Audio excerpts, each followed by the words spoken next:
Ladies and gentlemen, welcome back to No Filter Gen Z. We are young Americans fighting to defend the truth, and we are going to be discussing, I'm with Elijah and Lydia today again, we're going to be discussing what the future is for the young conservative movement in America, the future of Turning Point, and just the future of Charlie Kirk's legacy, and what we are all going to be doing to not just let this stop here, and not just let this be the end, because I think it's very prophetic how Charlie Kirk named his organization Turning Point. And it feels right now like we're at a turning point. It really does. It seems like this was just so prophetic. And we're going to be discussing where we're going to go from here. So welcome to the show, Lydia and Elijah. Thank you guys for joining me today. And I want to just ask you guys, just as like a base question to get started, what is going to be the future of young conservatives? Just as a little summary, where do we go from here after something like this? How do we get over this and continue what Charlie left? Well, I think we're just going to be more bold and we're going to be a lot more blunt and out there, and you're going to see us everywhere. And unfortunately for you, your celebrations will be very, very short-lived. We're going to be all over the place. You're going to see us, and you're going to wish that this never happened because it awakens something that you didn't want to see. So that's where I True. think we're headed. No, seriously, that's good, because I was thinking, like, I think I said this to someone. I'm like, you think I was conservative before? You think I was loud before? Oh, Yeah. You just wait now. You just wait. It's going to be a completely different. You can't even explain it. It's going to be indescribable. You killed the Yeah. nice guy. Yeah, exactly. Yeah, the nicest one out of all of us. So Yeah. Because I thought my passion just for all of this stuff was, very extreme before, but now it's like a fire has been relit in me, and I think it's been relit in so many hearts of so many young conservatives, and just to see just how many people were standing behind him after all of this happened and being like and coming and being bold on social media. Like I've seen so many people like, I don't make this like politics on my page, which is fine. Not everyone needs to talk about politics, but they're like, I have to take a stand here. Like this is what I stand for.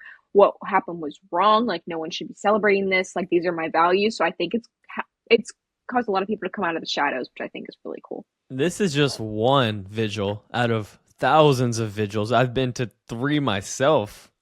This is just one from Turning Point's page. People are doing this in every state, and even out of the country. We've seen stuff in London. That's Huntington Beach. I was just there. Really? In June. Yeah, we drove, I think, right through there. That's And crazy. think about that. That is liberal California. Yeah. And they're doing that. This has been happening everywhere, and it just shows how many people really, really, really looked up to him. But it's not just it's different. I feel like it's just a different feeling, because I've heard so many people say that they've been touched by him more than people they've met. Like it feels like they lost a close friend or something, and no one is gonna just be like, all right, that was it. Everyone, thousands of young people like us are now, who never would have before, are now going to be involved. I think I saw Charlie Kirk's life goal for chapters for Turning Point was 20,000. They just passed 52,000 requests for Turning Point chapters. 52 requests. This is not like 52,000 requests This for is chapters, for new chapters. Requests. Oh my gosh, that's crazy. Insane. That's double his lifetime goal. That is just wild. And I've been hearing even like homeschool groups like starting chapters like locally. Like I've been hearing about that kind of stuff, and like just like really local, just where we are. And it's just, and at first, because I was like, wait, they didn't have chapters before, like some of these big schools that are in like our area. But I'm like, well, glad they do now. Like, Yeah. I'm so glad. Like, how could they not at this point? It's just the movement is just so, it's just taking over everything in the best way possible now more than ever. And where we're at in Florida, a college actually announced something really cool, that they're actually going to be building a statue. Oh, yeah. New college. Today we announced that we will commission a statue of Charlie Kirk to honor his legacy and incredible work. after his tragic assassination last week, privately funded, and will stand as a commitment to defend and fight for free speech. I think this should be on every college campus in Yes. the country, because this is about free speech.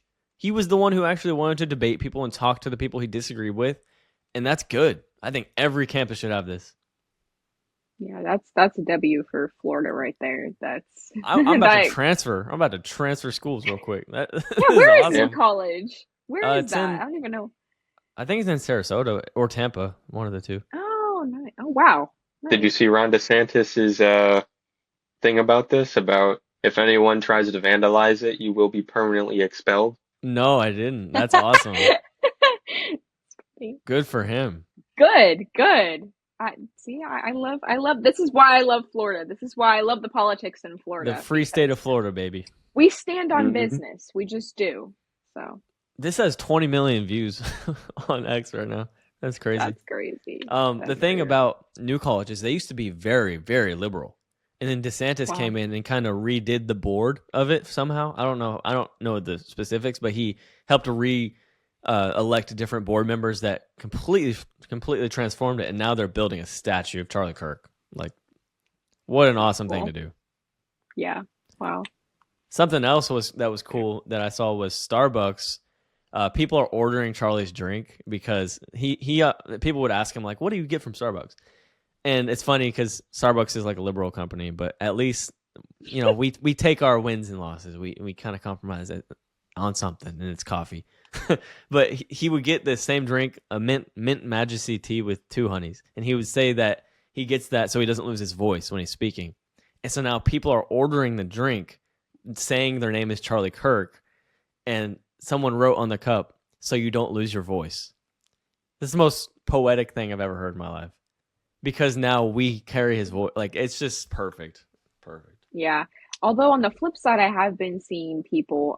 There was a Starbucks barista that put "loser" on the cup because they knew Really? what they were doing it for, and literally it was an elderly woman's drink, and her daughter came to and they were like recording all, and they were like talking to it looked like some type of manager position, the guy that they were talking to, but they were like, I just want you to know. I found what you're talking about. I'll pull it up. Yeah.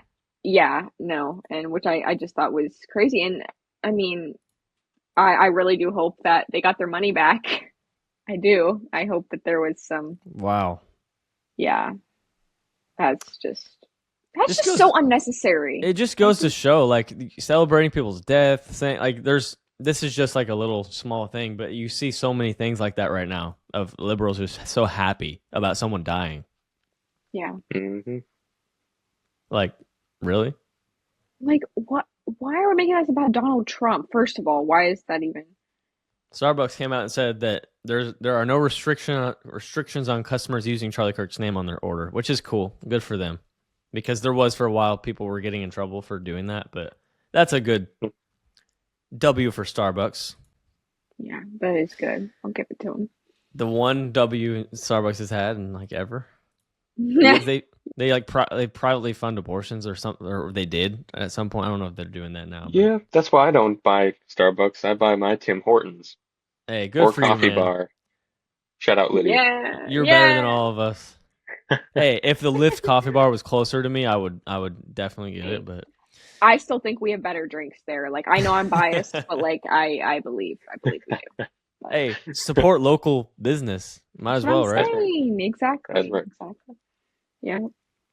All right. Now I want to show you guys Charlie Kirk's wife on her speech on some of the most impactful words that we all needed to hear about the future of the movement, and how you would think like after something like this she wouldn't even be able to talk, but she knew exactly her role right now, and she said some very inspiring things. So make sure you guys can hear this. Tell me if you can't hear it, but here's Erica Kirk on this whole situation.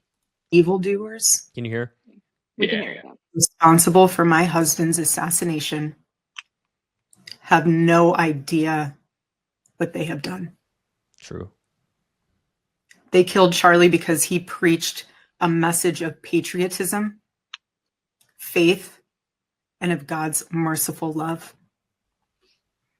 But they should all know this. If you thought that my husband's mission was powerful before, you have no idea. You have no idea what you just have unleashed across this entire country and this world. You have no idea. You have no idea the fire that you have ignited within this wife. The cries of this widow will echo around the world like a battle cry. I get chills when I hear that. I just did too. Wow. Tonight across America, the movement my husband built will not die. It won't. I refuse to let that happen. It will not die. Yeah. Anyways, that's to be able to do that after your husband was assassinated. I get chills looking at that. It's wow. I have no idea how she did that like 2 days after this. I mean, obviously it's by the grace of God, the Lord helped her. Oh yeah, that was the Holy Spirit with her. There was no way you could do that without it. But I mean, she was able to just be so clear and so bold, but also just honor him so well. And I just think that that's just a great example of what it is to be a godly woman and to be able to. She's the strongest woman in America right now. She is. She truly is. In my time, I don't know if I've ever seen someone like her ever. But she's on point with that. This will not die. It's just going to awake people like we just talked about, like more than ever. And the thing she said, the cries of this widow will echo around the world like a battle cry or whatever. Such a true, good statement. I get like emotional watching that. Yeah. Yeah. And I mean, it just shows that even though she was behind the scenes, she was just as much into this, and she spoke so clearly that I would not be surprised if she started stepping into it a little more as well. She's got quite the voice, and she doesn't stutter. Like, as you can tell, I stutter throughout these videos and stuff. I stutter. She did not stutter one bit in front of millions and millions of people. That's impressive. Well, Elijah, you're on point with what you said because she is going to be more involved. Turning Point has announced that she is going to be the new CEO and chair of the board for Turning Point USA. And I think no better person right now than Charlie Kirk's wife, She knew him better than anyone. And I'm sure, like, when you're this popular and controversial, like people, they hate you, I'm sure they had a conversation at some point behind the scenes, like, if something happens to me, like, they probably talked about what they would do and how she would take it over, or like those conversations definitely happened. And I think she's gonna she's going to be amazing. I don't know. I think it's gonna be great. Yeah. I just think about the legacy that those kids will have. Obviously, like, the sad part about that is obviously they will grow up never knowing their dad, like, truly, but they will grow up just hearing just the stories and just the legacy that he has left for them, and just to be able to carry that. And I just wonder, like, when they become like of age, like, college age, young adult age, what their involvement will be, because I'm sure in some my mom said his son is going to be something because of his dad. I can see that. I think there probably is an anointing already there, just on that family and on those kids, because how could there not be, just with someone that is just was such a godly man, I mean, how if how you could hear you not have? you didn't get those memories because of something like this, it's got to ignite something in you as his kids. There's no way. By the way, that's who we should be praying for right now, like the wife and their kids. That's a very hard situation to be in. But I actually just did a school assignment about single parent households and criminal violence for the kids, like when they grow up. And there actually is a very stark difference between divorced single parents and the situations where one parent dies, because the death actually brings honor, a lot more honor than if there's fighting and all the clashing. So they will grow up to remember how good of a man their dad was, and it's going to impact them differently than most single parent households where it's a divorce and you get kind of mixed stuff, because they were great together. And so I think it's like, it has to be said that obviously we always preach that a mother and a father is how kids should be raised. But in a situation like this, when you can't always control that, it is a different outcome in studies statistically when you do have that honor and love for the father and for the husband. Yeah, that is so true. I think it's interesting though. What class was that for? Forensic psychology. Very nice. It's just an elective. Yeah. I thought it would be cool. No, that's fantastic though. But I think that does just speak volumes, especially in that. And Charlie would agree with that too. I think if he was still alive, because of how much he did value the traditional household, and I think he would definitely be able to second that if he was still here. And I just can just imagine, just him like looking down, especially on Erica, and obviously, he's doing more important things up in heaven right now, of course. He's in the best place that anybody could be. Do you think you get to on Earth. see what's going on? I wonder that. It's a question I have. Like, do you get to see things here or not? Because I'm like, there's stuff too important happening up there. And again, people also talk about the time in heaven, like it's like a day in heaven is like 1,000 years here. So it's, and if you're in the presence of God and Jesus, you probably don't feel like you need to. It's probably all that matters, honestly, when you're in heaven. But I just wonder if he does get to see stuff.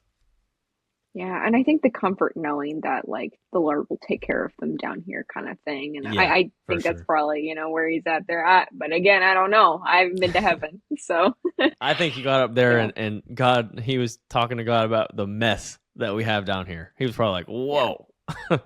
Yeah.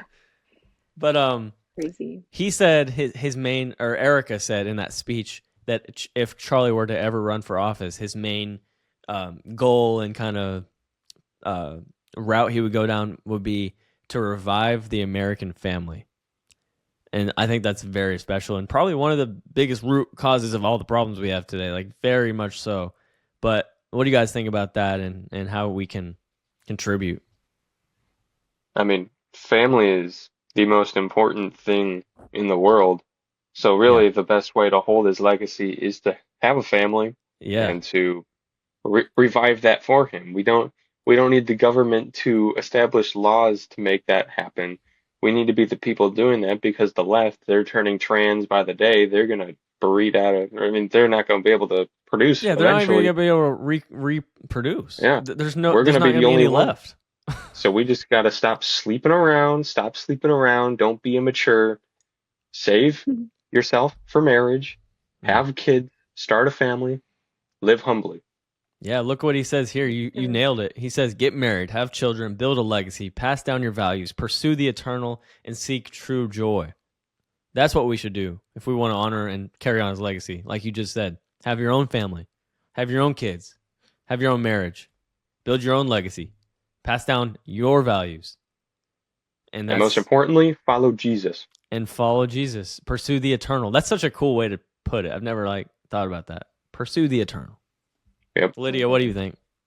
I mean, I also think when you talk about having children, especially those on the left that has just been pushed so far against having children. Well, I mean, honestly, at that point, we could just be like, fine, if you guys don't want to have children, we'll have children and then we'll be the majority. So it's like, we'll be the majority of, the next generation. So I think that's wonderful. I mean, it's just so simplistic that the way that he was just able to just put concepts like that, just such, biblical concepts. Because again, people will, claim that those are just, solely conservative ideas. But no, Charlie got all of the basis of his ideas from the Bible. Like that was where everything that he stood for was from the Bible. And people would, say, oh, but like his political issues, this and that. But it's like all of it goes back to the foundational principles of the Bible. So that's why I liked him, especially because he was a conservative, but he was a Jesus follower first. He was a Christian first. And he made that clear by when he would go to college campuses. He said he would always say, God, use me for your will. Like he would always have God first. And he talked about it a lot, by the way, when he debated people. So just to see like you could be a conservative, but also first be following God. That's something our movement needed. A lot of the conservative movement is great, but some of it doesn't have God. Yeah. But Charlie brought that Christian first perspective, which I think we all need to do too. Yeah, he's the blueprint for sure. Mm-hmm. Elijah, do you think that besides from like our own families and stuff, what's like, how should we move forward for the conservative movement specifically? Like, how do we continue to fight for the freedoms, like freedom of speech, like he started? Speak boldly because they're gonna hate you even if you stay quiet. They find Mm, an ounce of conservatism in you, and they immediately put judgments on you and assume the worst of you. So you mm, gotta be bold in your soul. You gotta speak loud, and you gotta not back down. If you back down, they get the upper hand. They feel like they have you right where they want you, and you gotta be the one to step up. And because let's be real here, if only one person has to step up, but no one wants to step up, nothing happens. So we need someone to step up. And if we all end up stepping up, then look how powerful that could be. Think about that. yeah. Think about how powerful an entire generation could be if we all just stepped up. Mm. That's what the Bible says too. Like a cord of three strands is not easily broken. When you have Yep. more, and when two or more are gathered for God, then He's going to be there. And so if we do all step up, the more people that do, the heavier the impact will be. And free speech, I don't think people recognize how important this moment is in history. Like, it's not just because Charlie was a great guy. It was an attack on all of us because we felt like Charlie was one of us. You know what I mean? He wasn't in political office. He wasn't like such a far out person. He was just a guy that talked to people. And if that is the one who gets killed, the guy that was literally pursuing a debate, that's like a wake up call for all of us to stand up and start speaking out. Because if everyone starts speaking up, they can't. What are they going to do? You know, they can't just take all of us out. We got to be bigger than that. And also, don't respond like they do. They burn down buildings and celebrate death. We don't do that because we have God. You know, we go to God. We pray. We worship. We have vigils, stuff like that. Don't be like them. Don't answer violence with violence. Just don't, because we're bigger than that. Just be above it. Yeah, that's so good. And I think that it is important though that as many people on the left that are being so terrible about this whole situation, I think it's just I respect a lot of people that are coming from the Democratic Party that are standing up against people, doing all of this and praising this death, but they're speaking out and they're like, this is not okay. Like we should not be, just because we don't agree with someone does not warrant us killing someone, Yeah. for their beliefs. And again, I've just seen also on the other hand, I've also seen so many people from the Democratic Party leave the party because they're like, I don't want to be associated with this stuff. Like, they can still hold like the basic Democratic, values, more progressive values, but They're just they're getting not, so far left. they're just so far. So, but like, not that they can still, like, not that they still can't hold those values, but now it's like they just don't want to be associated with that party because it just seems, it's just really crazy to me just how, we talk about how rhetoric has effects, it has impacts clearly because Yeah. if the wrong person hears someone say the wrong thing, certain people will take it in different ways and they will kill people for what they believe in. And so, but then I still hear lawmakers and representatives and they're talking in this way and they're still using the term Nazism and fascism and they're calling people fascists. I literally just saw, looked like some type of hearing, but this congresswoman representative, she was Is talking it to Byron. Omar? No, Oh. but she was also doing stuff, but I forget her name, but she was talking, Byron Donalds was in the room Mm. and she was talking about, I guess, him and his colleagues and like, she's like, yeah, they are fascist. And she's like, that's not like a dirty term. And then literally Byron Donalds was like, do I look like I'm a part of the Third Reich to you? Like he like shut it down immediately. And that's just how we need to be at this point Yeah. because it's like these accusations are just so literally from left field. They're just so out there. And so we need to shut it down immediately because it's not okay because this cycle will not stop if we don't actually stop it. hmm And people like Omar, like, is that her name? I don't even know. Yeah, Sh- Ilhan She, the Omar. way Yeah. she's like, well, he said some pretty bad things. He was pretty divisive. So you don't justify killing someone because of their like. It doesn't matter. It doesn't matter whose side it's on. You just don't say that's okay because because he said that. You don't do that. It doesn't matter. No. We strongly disagree with people on the left. I would never wish death on them ever. No. I don't want that. And if you do, there's something chemically wrong with you. Like there's something wrong. And I will say, I wasn't talking like when I say they on the other side, I'm not talking about every single person on the left. I'm talking about the movement of the left, the ideology of the left that is put into them. Because I shared this thing on my own social media, a statistic the other day. You see, do you think it's ever justified for citizens to resort to violence for political reasons? So, like justifying political violence. Yes, very liberal and liberal combines for 51%. Like that's a big number compared to conservative, very conservative 10%, which is still too high, by the way. That's still too high, 10%. But to see that's a big difference. That's all I'm saying. There's a difference in the ideology, the words they say, calling people fascists and stuff. That's because of the people who, and I don't know who, it's maybe the NGOs that are funding the movements and all that stuff, whatever. But the violent rhetoric, calling people Hitler when Hitler was horrible, when you compare people to that, you're gonna get results like this. You know what I mean? And especially when you're catering to the mentally ill.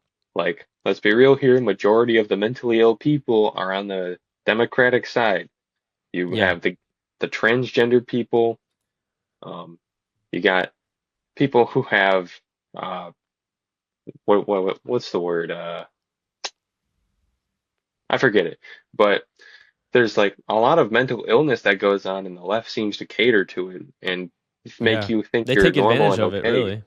and say you're fine just the way you are, and if anyone else thinks otherwise, then they're wrong. And then you have the fascist and Nazi rhetoric going out, and you wonder why these mentally ill people see that, and they go, they're attacking my rights.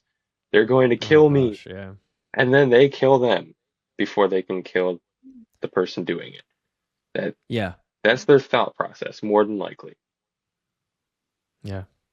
And when you live in a false reality where you believe that men can be women, then you will still in that reality believe that you can kill someone because you disagree. Like it's just there's so many things when you live in a world that's not the objective reality that you're going to justify things that don't make sense. And this is one of them, I feel like.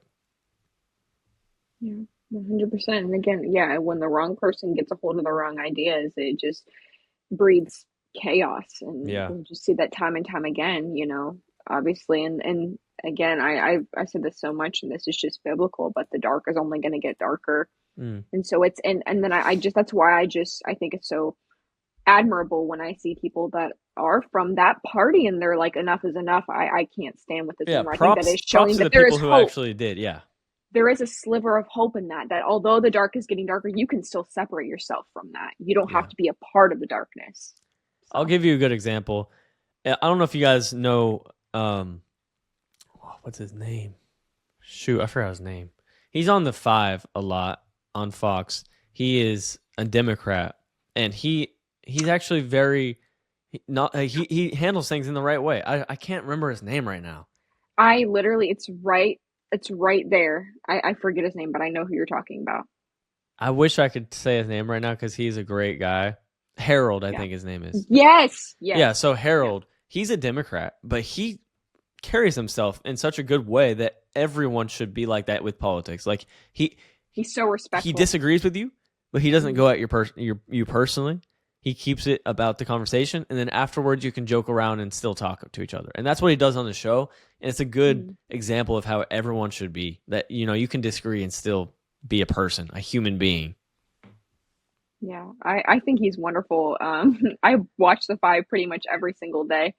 And I always love when he's on because again, he just and I think honestly he doesn't have like extreme Democratic views, but I think that it's just the way he goes about it, and that I think everyone on that show respects him so much, and it's just so Yeah, evident just with the way he carries himself. Like it's like politics aside, like we're still friends. You know, we're not going to let this cross any lines there, which I that think is he needs definitely to get involved influential. with if the Democrat Party is going to ever be a thing again, you got to have people like him leading it. You know, Yeah. you need to get back to reality a little bit, and I think a lot of people actually do fall under that umbrella of views because he has common Mhm. sense as a Democrat, and that those two things don't always Yeah. align like a lot of the time. But Yeah. with the way he talks and stuff, he does exemplify that, and I think probably if he got involved, he could win a lot of races. Honestly, he's probably the most common sense Democrat I've ever seen, I agree with you 100%. and that goes to show it's not about being a Democrat or Republican for us. It's about being a human being, a common sense human being. We can disagree and be okay. Yeah. But what happens when you don't value human life? I mean, we see with abortion, so many Democrats are okay with abortion up to 9 months. When you don't value human life, it carries over into a adult human being. Yeah, and how you act too, especially if And how it you gets act. so extreme. Yeah. It's like they don't if you don't believe in God and you don't believe that people are made in God's image, then you don't value them the same. It just seems like that to me. Yeah. Yeah, must be because it is true and it Yeah, is truthful, but biblical. I kept saying like you would think this kind of thing would make you question your faith, but this has made me stronger. It's made me been like there's got to be a God. There's so many things Confirms. that confirms it because I've never seen such a stark difference in good versus evil. Like the spiritual battle right now is so clear to me. I've never seen it like right now. Like I'm seeing demons in real time. Yeah. We'll just have to keep going though. Yeah. Exactly. I want to show you guys one more clip real quick. This is Ben Shapiro, Matt Walsh, and Michael Knowles on the Charlie Kirk show with the co-host, is it, or whatever? We'll see. Yeah, I think he was really the weird. producer. I don't think I shared it right. I don't think you're going to be able to hear it. We can hear it. Yeah, Okay, I let heard me it. just. It's hard to hear it, yeah. Okay, just making sure. That time at least. All right, here we go. This is what they had to say on the Charlie Kirk show. We trust you at TPUSA to do it. I mean, that's really the answer. We're willing to provide, and we are providing any level of material support, any level of support on the ground, boots on the ground, helping you to do what Charlie would have wanted to be done here. And I think that the reason that everybody trusted Charlie, the reason we're all mourning Charlie, is because nobody did it better. You spelled out two of Charlie's goals. He said, he wanted to bring people back to Christ and bring people back to church and back to biblical values. And he wanted to keep the MAGA coalition together and expand it. And the question is how you do that. And the answer is you focus on the first, and the second is a byproduct. Okay, the answer is that, as Matt says, you have to unite around something. And yeah, we can unite in the short term around the fact that there are a bunch of people who hate our guts and want to murder us, which of course is true. But long-term unity, big movement change, which is what Charlie was really trying to drive, and why he went to talk to people who disagree, is about building around those core values. And so the long-term vision, yeah, we'll have our petty squabbles, and yeah, some of those squabbles will be more than petty, but the long-term vision has to be built around those original biblical conservative values that Charlie stood for, things like the Bible, things like free markets, things like family, all those things are things Charlie stood for. You got to build the coalition around values, because we can't build it around the man, but we can build it around the values that he left behind and that he spent his entire life fighting for. And, we couldn't be, frankly, more honored to join you guys as much as we can in the fight. Thank you. By the way, if you can disagree with Ben Shapiro on some things, but he even doesn't even believe in Jesus. Like, he's a Jew, I'm pretty sure. And he even said, Charlie, he pushed the values of Jesus and the Bible and family. And so that just goes to show, even in our movement, you can disagree with someone and still have great regard and pushing a movement forward. Yeah, that's so good. I respect Ben Shapiro a lot for saying that, despite the difference in belief there. But I think just this whole Charlie thing really has just united everybody. I do too. Elijah, what do you think? I know you are more critical of Ben Shapiro, but what'd you think of him there on that show? Yeah, I appreciated him saying that. I feel like I don't know how to word it, so I'm just gonna keep that part to myself. But I think it's great that he's at least, admitting that it's important to rally around the Bible, around family values, around that stuff. It's important as Americans that we do have a certain standard to what we follow. And from the beginning, it's been Bible, family, honoring God. And Yeah. so the fact that he's admitting that and endorsing it, which I mean, he always has, outside of the Bible, of course, because he's a Jew. But I mean, I think it's good. I think it's healthy. I appreciate him saying that. I just don't know what his intent is in saying so, personally. Okay. Okay. I see what you mean. I do like my favorite part of what he said was you got to start with belief in God and following God, and also you want to push forward the conservative movement, but the second is a byproduct of the first. Like, that's so good, because if you follow God, you go to God and the Bible and Jesus and all that, you will end up being, well, for the most part, on the right path to helping all the other stuff happen. You know what I mean? Yeah, it's so good. Okay. And I feel like this has definitely unified us more than we could have hoped, to be honest. I mean, for a long time, even Republicans, it looked like we were a mess back in 2016 and a little bit before that. We didn't know what to align ourselves with, and we argued with each other a lot. And all of a sudden, Trump gets elected, Charlie Kirk comes, and now we're unified more than ever.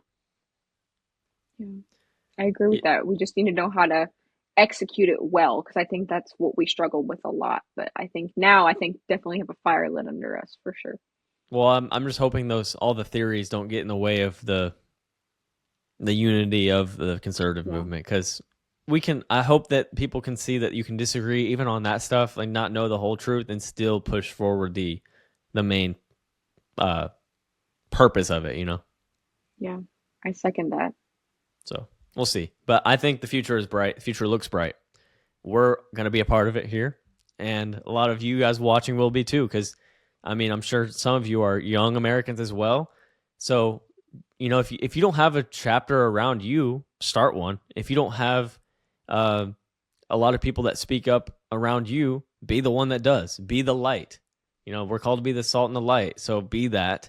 And that means speaking about your faith too, not just politics. I'm talking about faith, talking about Jesus and everything.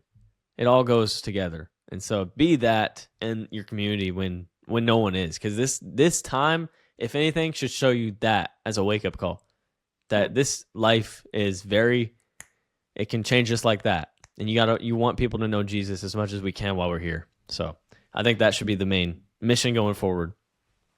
Yeah, I agree. All right. Well, thank you guys for watching this one. Click that subscribe button to join No Filter Gen Z. Click that like button if you enjoyed. Comment below. Let us know your thoughts on Charlie Kirk and the conservative movement and where we go from here as young Americans. All right. We'll see you guys next time. Peace.